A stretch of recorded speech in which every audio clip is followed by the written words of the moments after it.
How to escape the SaaS partner trap. If you're a Salesforce, HubSpot, or Monday partner, you're stuck on a decision you can't make alone.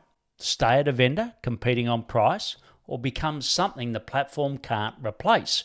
Most consultants get this decision wrong and spend years grinding on low margin implementations. I did that. Today I'll show you what happened when Michael finally made the call. Here's what I've seen with hundreds of SaaS partners. You'd think the problem is lead gen, or pricing, or platform changing their algorithm. It's not. The problem is you haven't made the who and what decisions. Michael's watching this movie for the first time.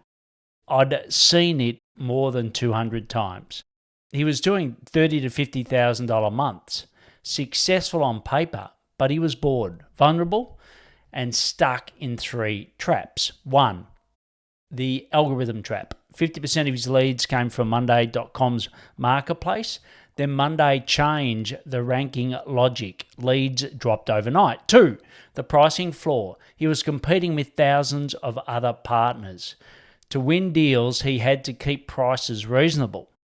3, the shiny object. Because he was lonely at the top, he almost gave away 50% of his company to a friend just to have someone to talk to. Classic pattern. Great at delivery, trapped in delivery. Most partners in Michael's position try the same fixes. Better SEO, more certifications, hiring a salesperson, building a course, launching a community. Michael wanted to do all of it. None of it works because they're optimizing a broken model. They haven't made the fundamental decision about who they serve and what they actually sell. Here's what we did instead. First, the who decision. Michael wasn't just an implementer. He could build custom apps using AI tools like Cursor and Claude, but he was selling that capacity to anyone who wanted into the Monday.com marketplace. We stopped that. New who. Companies with six-figure software problems who need custom outcomes, not configurations. Then the what decision. A fleet management company came to him. They had a quote from a traditional dev shop for around $200,000 and 2 years to build their software. Old Michael would have said, I can configure Monday for you. New Michael said, I can build you a custom app that does exactly what you want. He built a working demo in 48 hours. But here's the critical part. He didn't price it on his hours. His hours were very low because of how good he is in the AI space. We priced it on what the outcome was worth. I asked him the question I ask every consultant I work with. If someone was going to acquire the client's business tomorrow, what metric would they look at to decide what it's worth?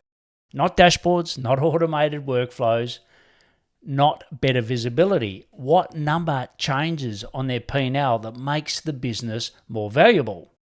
For this fleet company, it was labor to revenue ratio. If you're running a logistics operation, 40% of your revenue goes to labor because everything is manual, error prone, and requires human babysitting on spreadsheets, and then someone comes in and drops that to 30%, you've just added a point to their valuation multiple. Maybe even more. That's what owners care about. They wake up thinking about how much money is in the bank and how much more they could sell their business for. Michael closed a massive deal at high margins because he stopped selling features and started selling that number. But the tech wasn't the hard part. The hard part was the decision making. Michael couldn't see the pattern from inside the business. I've seen this more than 200 times. I can spot it in one call. What takes you months of overthinking? Here's what we actually did. 1, we killed the partnership. We stopped him from giving away equity out of loneliness. 2, we focused the offer. We stopped selling productivity and started selling custom outcomes at premium prices. 3, we built accountability, not just strategy. Weekly check-ins to make sure he was executing on revenue, not just playing with tech. I learned this at Coca-Cola. When I started, we sold soft drinks in the soft drink aisle. We talked to category buyers about soft drinks. By the end, I was managing the second biggest retailer in Australia. We weren't talking about soft drink anymore. We were talking about their total business, what our products meant to their margins, their foot traffic, their basket size. Same product, completely different conversation. The higher you go, the higher the deals. Michael just hit his biggest revenue month ever. He's buying a house. He's excited again. And most importantly, he isn't waiting for Monday.com to send him a lead. He owns his pipeline. If you're a platform consultant like Michael on Salesforce, Zoho, NetSuite, Monday, whatever you're on, and you're stuck describing what you do instead of what it means, this is exactly what I help with. If you'd like to know more, just reach out to me with the link below. What's your key takeaway from today? I'd love to hear.